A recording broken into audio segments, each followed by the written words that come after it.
অক্টোবরের 6 তারিখে দাদা ভাইয়ের জন্মদিন আর অক্টোবরের 9 তারিখে আমার ছেলের জন্মদিন। মানে মামা ভাগ্নে পুরো উল্টো হয়ে গেছে, মামার 6 আর ভাগ্নের 9। 9-6 9-6 হচ্ছে চারিদিকে 9-6, ব্যাপারটা এইরকমই আর কি না, 9 আর 6, 6 আর 9। তাহলে এই 9কে যখন তুমি 6 বানাবে তাহলে বুঝতে পারবে এর অভিসন্ধি খুব খারাপ, কখনোই ভালো হতে পারে না। দেখো সবাই অবাক হয়ে তাকিয়েছে, আরে 9-6 আরম্ভ করেছে ক্যাথা। হ্যাঁ, গত বছর ল্যাটার আসক্তি এতটাই বেশি ছিল যে ছেলের বার্থডেতে উইশ করতেই সে ভুলে গেছিল। না না না, মনে ছিল বললে খুব ভুল করা হবে, সে মনেই করার চেষ্টা করেনি যে আমার 9 অক্টোবর ছেলের বার্থডে। কে জন্ম দিয়েছে? সন্দীপের মা না তো, সন্দীপ না তো, সন্দীপের বাবা না তো, যে জন্ম দিয়েছে সেই নারী কটা যন্ত্রণা ভুলে গেছে। তা আমাদের জোর করে মনে করাতে হয়েছে যে তুই একটা সন্তান ফেলে এসছিস, যে সন্তান রিকভারির দিনও তুই মনে করার চেষ্টা করিস নি। পুলিশ, অ্যাটলিস্ট পুলিশেরও সংসার আছে, সেও বাবা, সে বলছে সন্তান, মানে সন্তান সন্দীপ বলেছিল, সেটুখানি আমি একটু তুলে দিই, তাহলে মানে ব্যাপারটা একবার কষিয়ে মারা কষা কষা ব্যাপারটা হবে। তো শুনুন,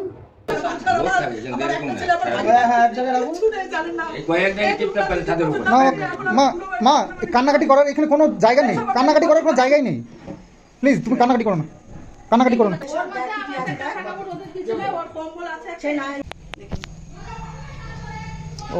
মা সংসার আজকে ভাঙেনি, সেটা মা তুমি তোমার সন্তান আছে কি জানো? ছেলে কোথায়? আমার ছেলে কি কার মধ্যে আমার ছেলে হাসালেন, ছেলের কথা বলেছে রে, ছেলে তো আমার, ছেলের কথা বললে মুশকিল। ছেলে কার দেখা যাবে, ছেলে কার দেখা যাবে, ছেলের কথা বলেছে, আপনারা আশা করছি সবাই খুশি হবে। ছেলের কথা বলেছে, হ্যাঁ সেদিনকে আর মনে ছিল না ছেলের কথা। শুনলেন যে পুলিশ বলছে যে সন্তান কোথায়, বলছে সন্তান, কার সন্তান, তাই এইভাবে বলল। তাহলে সে যদি 1 বছর পরে, এটা কিন্তু স্বাভাবিক, আমার ভালোবাসার ভিউয়ার্সরা তারা বারংবার বলেছে দীপ্তিদি তুমি চিন্তা করো না, এবছর কাউকে নিরাশ হতাশা করবে না ক্যাথা, তার ছেলের জন্মদিন শুরু করে দিয়েছে বিগত 3-4 মাস আগের থেকে। এবং সে দাদার বার্থডের দিন, হ্যাঁ 6 তারিখের ভিডিও 8 তারিখে পেয়েছেন আপনারা, অবশ্যই হাপিতেশ করে বসে আছেন, ও দয়া দাক্ষিণে আপনারা চলছেন, যার কারণেই আপনাদের মানিয়ে গুছিয়ে নিতে হচ্ছে। না আমি 2 দিনের বাসি ভিডিও দেবো, এই যে আমি বলে দিলাম মানে বিশাল মানে দায়বদ্ধতার হাত থেকে আমি রেহাই পেলাম। সে কি বলছে, আমার দাদার জন্মদিন, দাদা ভাইয়ের জন্মদিন 6 আর 9 তারিখ আমার ছেলের জন্মদিন, মানে মামার জন্মদিন 6 আর ভাগনার জন্মদিন 9। ভাগ্যিস তুই বললি, তারপরেই আমরা জানতে পারলাম যে লাইফার তার কাটা মালটার জন্মদিন 6 আর কিষানের জন্মদিন 9। মানে ওই লাইফা, মানে যে লাইফার তার ভাগনার কথা মনেই করতে পারিনি, মানে ভুলেই মেরে দিয়েছে ভাগনা। হ্যাঁ, যে ভাগনাকে নেওয়ার কথা এই তার কাটা দাদা, তার কাটা এই ক্যাটাগোরানির দাদা, আর কিষাণু স্ক্রু ঢিলা, স্ক্রু একটা নেই সেই মামা একবারও এতদিন 1 বছরের উপর হয়ে গেছে, 2টো জন্মদিন চলে এলো, সেখানে কিন্তু ভাগনার নাম মনে করার চেষ্টা করেনি। আরে ভাগনার নাম মনে করবে কেন বলুন তো? এরা কি চেয়েছিল যে ভাগনা নিয়ে বোন আসুক? এ চাইনি বোনটাও আসুক, মেরে তাড়িয়ে দিয়েছিল। মানে এখন ও দেখছে যে আমাকে তো নতুন জায়গায় যেতে হবে, নতুনভাবে সংসার করবো, বা আবার সংসার তোর আর ওই লিকেজবালি দালালের কাছে সংসার হচ্ছে একটা অসার বস্তু, মানে যেখানে কোনো প্রাণের স্পন্দন নেই।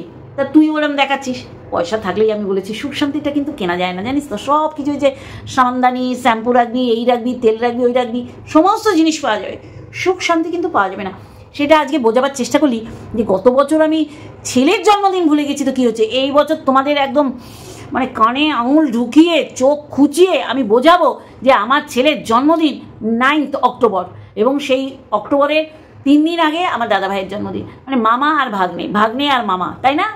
মানে মনে করাচ্ছে, ও মনে করাচ্ছে যে তার মামা 6 তারিখে জন্মগ্রহণ করেছিল, কিন্তু মামা ভাগ্নার জন্মদিনের কথা মনে করেনি, কারণ সবারই পাবন্দি ছিল, প্রতিবন্ধকতা ছিল, আইনি প্রতিবন্ধকতা, আইনি যে বলে না ক্যাটাগোরানি, হার বজ্জাত মেয়ে ছেলে, যে ও সন্তানের নাম করতে পারেনি, নাকি আর একটা পাল্টি কেস দিয়ে দেবে। অবাক লাগে না? ক্যাথা কুড়িয়ে কুড়িয়ে নিয়েছে, গুনে গুনে নিয়েছে, এবং প্রত্যেকটা বাসন কোসন খাট বিছানা, ছেলে কোথায় শোবে চিন্তা করেনি। সে এখন ছেলের জন্মদিনটাকে বলছে যে মামার পর ভাগনার জন্মদিন। একে কী করতে ইচ্ছা করে আপনারা বলুন। আমি কালকেও বলেছি, আজকেই বলবো, নোংরামি করে বেরিয়ে গেলে সমাজে তার কোনো গ্রহণযোগ্যতা থাকে না। একটা রেপ করা মহিলা, নারীর যে সম্মান থাকে, একটা স্বামী থাকতে পরপুরুষের সাথে সোহাগ মারানো, বেড শেয়ার করা, তাকে আমাদের ভ্রষ্টাচার, মানে কি বলবো, নোংরা মেয়ে ছেলে বলা হয়। তাদের ডোমেস্টিক এরিয়ার কোনো কাজ থাকে না। কিন্তু ওই যে মা বংশটাই খারাপ, চক্রবর্তী পরিবারের কে ভালো আমাকে আপনি দেখান। তা তার আগে ইন্ট্রো, অনেক কিছু বলার আছে। হ্যালো বন্ধুরা, কেমন আছো? আশা করি তোমরা ভালো এবং সুস্থ আছো। আমিও বেশ ভালো আছি। তা চলে এলাম 9/6 জন্মদিন নিয়ে। 9/6 এটা সবাই বলেছিল দেখো না হেভি করে ফেলবে, কমিউনিটি পোস্ট দেবে। হ্যাঁ, তাও এবার দেবে, কারণ এবার তো কমিউনিটি পোস্টের মাধ্যমে বোঝানোর দরকার নেই যে আমার কিন্তু গামলার মধ্যে একটা জিওল ল্যাটা মাছ আছে। ও তো যা ভোগ করার ও ভোগ করে নিয়েছে। ও বেরিয়ে গিয়েও বলে দিয়েছে এই কারণে আমি বেরিয়ে এসেছি। কারণে ও বেরিয়ে গেছে সেটাও পরিষ্কার করে ও বেরিয়ে এসে বলে দিয়েছে যে এই কারণে আমি বেরিয়ে এসেছি। এবং হ্যাঁ, আমার কাছে খুব রিসেন্ট একটা এদের হেক্স চ্যাট এসছে। আমি শুধু অবাক হয়ে যাই। সেই হেক্স চ্যাটে একটু বলে নিই, আমার গতকাল রাত্রে এসছে। সেই হেক্স চ্যাটে তারা দুজনকে বলছে, মানে ল্যাটা যে খুব পোক্ত, মানে অনেক বহু বিবাহে আসক্ত, বহু বিবাহে ও বিশ্বাসী। প্রত্যেকটা মেয়ে ছেলেকে যেইভাবে ড্রেস খুলেছে সেইভাবে লোক দেখাচ্ছে, কিরে আমি কিন্তু তোর এইভাবে এই করব, তোর বুকে মাথা দেব, তুই আমার বুকে মাথা দিবি, আমি দৌড়ে গিয়ে তোকে হামি চারটির চুট্টা খাবো, তোকে কিন্তু হামি চুট্টা চারটা খাবো। তার উত্তরে বলছে হ্যাঁ দেখা যাবে, আমি ধর তোর কাছেই এসে গেছি। তারপরে ও মনে হয় এরকম কথা বলতে বলতে একদিন বোধহয় ঘুমিয়ে পড়েছিল। মন দিয়ে শুনবেন কিন্তু, এটা বিশাল খবর, বড় খবর ফাঁস করছি। তা বলছে কি, এই আমার ঘুম পাচ্ছে। বলে তুই ঘুমিয়ে পড়লি, যা তোর সাথে আর কথা বলবো না, তুই ঘুমিয়ে পড়লে আমি তোকে আর আনন্দ দেবো না। ও বলছে আমার তো ঘুম পাচ্ছে। তাও হয়ে গেল। পরের দিন লিখছে, এই জানিস সন্দীপ কিন্তু সব জেনে গেছে। বলে তাই? বলছে হ্যাঁ। বলে ঠিক আছে, জানুক না। মানে এরা পরিকল্পিতভাবে দুজনে হেক্স চ্যাট করেছে। যে এই হেক্স চ্যাটে লাস্ট কথাটা আমি বলে দিচ্ছি, ও সন্দীপ যে সব জেনে গেছে এটা ও ক্যাথা ল্যাটাকে সব বিস্তারে বলছে। আর ল্যাটা ক্যাথাকে কীভাবে হেক্স জাগাচ্ছিল, উত্তেজিত করছিল তার নোংরা ভাষা দিয়ে। দেখি একে লিকেজওয়ালি দালাল বলছে যে ও নোংরামি করেনি, ও কখনো মানে অসভ্যতামি শরীর বিক্রি করেনি। এর থেকে আর কীভাবে শরীর বিক্রি করে রে এই লতখোর দালাল লিকেজওয়ালি। তোকে নিয়েও বলবো বাবা, তার ছেলেকে তো তুই একদম হাতে মুঠোই নিস নি যে তোমাদের মাল তোমরা দায়িত্বে রাখো, ও শুধু রাত্রে এসে কাজ করালেই হবে। তা সেটা তো আবার পরিষ্কার করে দিলি। কালকে রাত্রে সীমাকে নিয়ে বলা হয়, সীমা গেছে না মহা চতুর্থী কাটাতে। তা ওটা ওই খচখচ করে কি তোর খচখচটা মেটাচ্ছিলি? ওই যে যারা ওই নোংরা মুভি টুভি দেখে, যারা 3X দেখে যে ছেলেগুলো, তারা ওই দেখে গিয়ে বাথরুমে মেটায়। তুই কি এই সীমার এই খচখচ বলে নিজের খচখচটা মিটিয়ে নিলি? আমি ভাবি তোকে মাল রে, তুই একটা নোংরা মেয়ে ছেলে। আজকে তোর বলতে হচ্ছে, তোকে নিয়েও বলবো। আগে একটু ক্যাথাকে নিয়ে বলে নি বন্ধুরা। ও বলছে, ও জ্ঞান দিচ্ছে মন্দিরাকে জ্ঞান দেওয়ার আগে সেই জ্ঞানটা নিজে গ্রহণ কর, বুঝেছিস তো? তোর শ্বশুর শাশুড়ি জানে তোর থেকে কিচ্ছু পাওয়ার নেই, তাই জন্যে তার মেয়ের ঘরের ছেলে মেয়েকে, নাতি নাতনিকে আঁকড়ে ধরেছে। আমি জানি তোর কষ্ট, তুই ভালোবাসা পাসনি, সেটাও তুই পরিষ্কার করে দিলি। আজকে শোন, তুই কিভাবে মানুষ হয়েছিস সেটা তো প্রতিনিয়ত আমি বলি। না তুই ভালোবাসা পেয়ে মানুষ হয়েছিস, না কারোর সাথে তোর মানে সুসম্পর্ক ছিল, যার কারণেই তুই ওয়াইটিতে এসে এই সম্পর্কগুলোকে একদম নরকে পাঠাস। মায়ের সাথে বাবার সাথে মেয়ে, মায়ের সাথে ছেলে। এইবার বুঝতে পারলাম তোর আজকের কথা, যে যেই ভালোবাসা পেয়ে তোর বর মানে সিদ্ধারালের বরটা মানুষ হয়েছে, এবং তোর ননাসের ছেলে মেয়েকে যেইভাবে তোর শাশুড়ি ভালোবাসে, শ্বশুরও ভালোবাসে। শ্বশুর তার ওইভাবে আধিক্যতা করতে পারে না ছেলেরা, কিন্তু এইটাই তোর হচ্ছে বেশি গাস্ত্রদাহ। তারপর উপরের জায়গা নেই তোর। তোর যদি মনেই হতো তোর শ্বশুর শাশুড়ি সত্যি ভালো তোর কাছে, অবশ্যই তারা ভালো, তুই জানান দিস না যে তারা ভালো, তুই শুধু গান গেয়ে যাস মন্দ।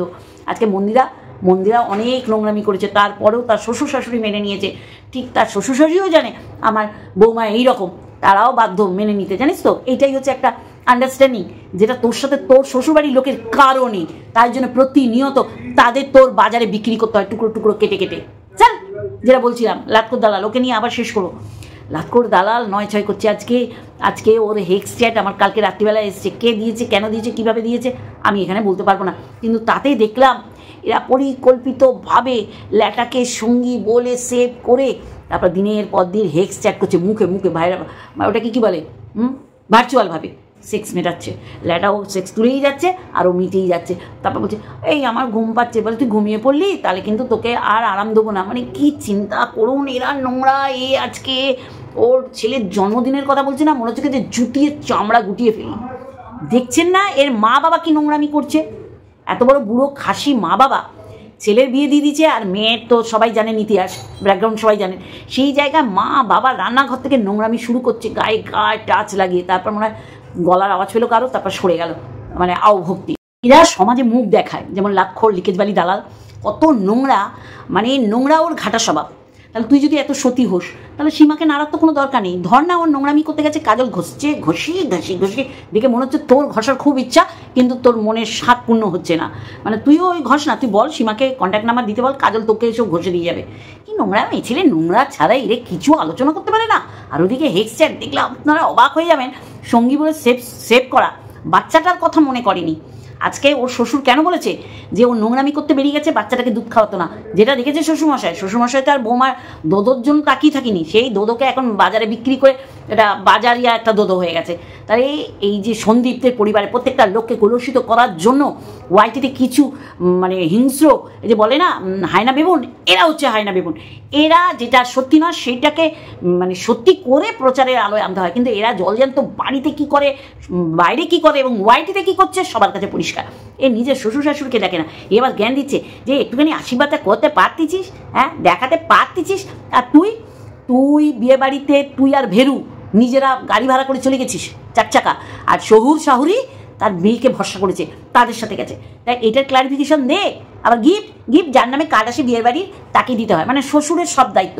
আপাহিজ তো ও নিজেই বলেছে, সরি আপাহিজ বর যার রোজগারের জল গরম হয় না তার তো শ্বশুর দেবেই গিফটের টাকা, সব ঠিক আছে। তাহলে যখন 4 চাকায় ঠিক করছে তাহলে শ্বশুর শাশুড়িকে কেন নিল না? কারণ এইভাবেই এরা ভালোবাসা দেখায়, বুঝলেন তো? অন্যকে জ্ঞান দিচ্ছে, দেখুন মন্দিরাকে জ্ঞান দিচ্ছে, আর নিজের বেলায় পিছু টান নেই, আগে টান নেই, বায়ে নেই, উপর নেই, নিচে নেই। তাহলে তাদের উচিত যে এদের আমরা বাচ্চার মতন মানুষ করব। এরা আমাদের উপর এমন নির্ভর হয়ে পড়বে যে আমরা এদের আগলে রাখবো, তা না এর শুধু কাটছাট। বরটাকেও ছেটে ফেলেছিল, উপরের লোক বুঝেছে যে হারিবজ্জা থালামি, যে আমার হেল্পিং হ্যান্ড ওর ঘর দৌড় পুচ্ছে আর বরটাকে আমার রান্না করে খাওয়াতে হচ্ছে, বাট বলে সব দিক থেকে বিচ্ছিন্ন করে দিচ্ছে। ইলেকট্রিসিটি বিল না দিলে যেমন বিচ্ছিন্ন করে দেয় তার কেটে, একেও তার কেটে দুটো মালটাকে বিচ্ছিন্ন করে দিচ্ছে। এ মন্দিরাকে জ্ঞান মারাতে বসেছে, চিন্তা করতে পারছেন? এরা সমাজে সোশ্যাল ইনফ্লুয়েন্সার, এদের থেকে আপনাদের কী শেখার আছে বলুন? তুই যে বাপের বাড়িতে তাচ্ছিল্যভাবে মানুষ হয়েছিস, নোংরামি দেখে বড় হয়েছিস, সে তোর বক্তব্য, তোর মুখ খুলে যে বমি করিস, নোংরা বমি করিস না, সেটা দেখলেই বোঝা যায়। আজকে তোর মনে হচ্ছে যে ক্যাথা কি ভালো কাজ করেছে, আর ক্যাথার মায়ের দুঃখ দেখলে, ক্যাথার মায়ের ভিডিও দেখলে তোর পটি পেয়ে যায়, তাই না? তোর হাগু পেয়ে যায়, তা ভালো তো। তা হাগু আটকে গেলে একটুখানি ক্যাথার মায়ের ভিডিও দেখিস, তাহলে তোর হাগু ভরভর করে বেরোবে। কিন্তু অনেক মানুষের কোষ্ঠকাঠিন্য তোর মুখ দেখে পরিষ্কার হয়ে যায়। তুই কিন্তু আদতে অনেকের ভালো করছিস, যাতে কোষ্ঠকাঠিন্য, কষা পায়খানা, পটি 1 সপ্তাহ ধরে হচ্ছে না, তোর ভিডিও চালিয়ে দেখলে তাদের একদম নরম পটি হবে। আবার কারো কারো সে পিচকিরির মতন হয়, বুঝলি তো? অসভ্য হতচারী জ্ঞান মারাতে বসেছে মন্দিরাকে।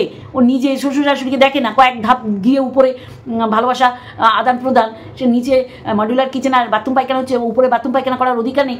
ও প্রতিনিয়ত শ্বশুর শাশুড়িকে খারাপ করছে, বিশাল বড় বাথরুম।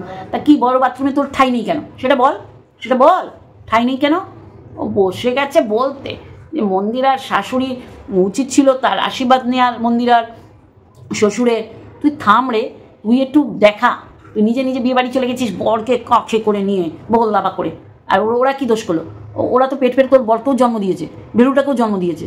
অ্যাকচুয়ালি তুইও জানিস ভেরুকে যদি বিক্রি করতে পারি মানুষের থেকে সিম্প্যাথিটা অন্তত পাবো, আর শ্বশুর শাশুড়িকে যদি বিক্রি করতে পারি তারা আমাকে আপন করতে পারিনি, তাহলে তো আরও সিম্প্যাথি পাবো। কিন্তু উল্টো হয়ে গেছে, উল্টো বা আমরা মরাতে পরিণত হয়ে গেছে, তাই না রে? হতচারী অসভ্য কুলাঙ্গার কুলোটা। যেমন এইটা তেমনি হচ্ছে ক্যাতাকুরানি, যেমন ক্যাতাকুরানি তেমনি হচ্ছে লিকেজবালি দালাল। দুজনকে ভালো চিনেছিল বলেই ওকে সাপোর্ট করতো, কিন্তু ক্যাতাকুরানি ওকেও ছেটে দিয়েছে টিকিট করে। এখন কি করবে? ওই যে কিছু করার নেই, ওই খচখচ আর ওই সন্দীপের আগে পিছে, সীমার আগে পিছে। তা সীমা নোংরামি করছে, জেনে কেন নোংরাকে ঘাটছিস? তুই তো সত্যি তা ও মহা চতুর্থীর দিন ও কাজল মাখতে গেছে। আমার দেখে মনে হলো কাজল কিভাবে মাখে তুই এত ভালো জানিস কী করে? হ্যাঁ, কাজল মাখে এরম করে এরম করে এরম করে এরম করে, আবার মুখে বলে কি হাসছিস, মানে এইগুলো বলে তুই যে একটা মানে শারীরিক একটা অক্ষম, সেটা যে একটা স্যাটিসফ্যাকশন নিস, যা তোর বড় আপাহিজ অপারক, সেটা তোর বোঝা যায়। তা আমি এই ভিডিওর মাধ্যমে বলছি, সীমা যেন কাজলদানির ঠিকানাটা তোকে বলে, যেন তুই ওই ঘিসা-পিটা করতে যাস কাজলদানির মধ্যে। তুই যেইভাবে তুই বিশ্লেষণ করছিস অঙ্গভঙ্গি করে যে কাজল ঘষা তোর একমাত্র কাজ এবং কীভাবে ঘষতে হয় তুই জানিস। তা বন্ধুরা, আমার এইটুখানি বলার ছিল যে নয় ছয় করে ফেলছে। হ্যাঁ, মামা ভাগ্নে, যে মামা ভাগ্নের নাম কোনো দিন ভুল করে উচ্চারণ করেনি, সেই মামার জন্মদিন 3 দিন পরে ভাগ্নের জন্মদিন। মানে আমার অবাক লাগে, খারাপ লাগে, তাও বলবো তুই দেখ কি করতে পারিস। এই যে এত মানুষ প্রশ্ন করছে কবে তুমি ছেলের সাথে দেখা করবে, ছেলে কবে তুমি কাছে আনবে। সত্যি না, এই যে সুন্দর করে বললি না যে আমার দিন ঘোষণা হয়ে গেছে জানি না বলে বলছি, জন্মদিনের সময় পাবো কি পরে পাবো কি আগে পাবো? তুই জন্মদিনের দিনও এরমভাবে বসে থাকবি। এই যে তোর মা ভেবেছিল যে তুই ঘুম থেকে উঠে মাংস আনবি, তারপর মাংস রান্না হবে, তারপর তোর মায়েরও জেদ আছে, সেটা বুঝিয়ে দিল যা হবে তাই তোকে খেতে হবে, তুই খেতে বাধ্য। আর এদিকে বাবা এসেও সেটাই বোঝালো, কি বলতে পারতে মাংস আনতাম। তাহলে অমাবস্যা জানে যে আমিও মেয়েকে কীভাবে জব্দ করবো সেটা আমি জানি, কিন্তু আর ওয়াইটিতে কাউকে বোঝাবো না, কিন্তু আমরা বুঝে যাচ্ছি। তাই জন্য ও 3 তাড়াতাড়ি গিয়ে কেক আর ওই ফতুয়া টাইপের 2টো ফতুয়া কিনে দিল। বোঝাতে পারছি বন্ধুরা? তাহলে এইভাবেই আর কি চাইছিল অমাবস্যা, যে মাছে মাংসে ভরপুরটা হয়ে যাবে আর ওরা চোপড় এসো করে খাবে। কিন্তু দেখলাম একটুখানি চেপে চলার চেষ্টা করছে ক্যাটাগরি, কারণ নতুন সংসার সুখের হয় রমণীর গুণে। সেটা আমরা ক্যাটাকুরানির সংসার থেকে এই প্রবাদ প্রবচনটা কখনো খুঁজে খেটেও পাবো না। তাহলে এইটুখানি বললাম, আরেকটা ভিডিওর সাথে অবশ্যই আসি। Love you all.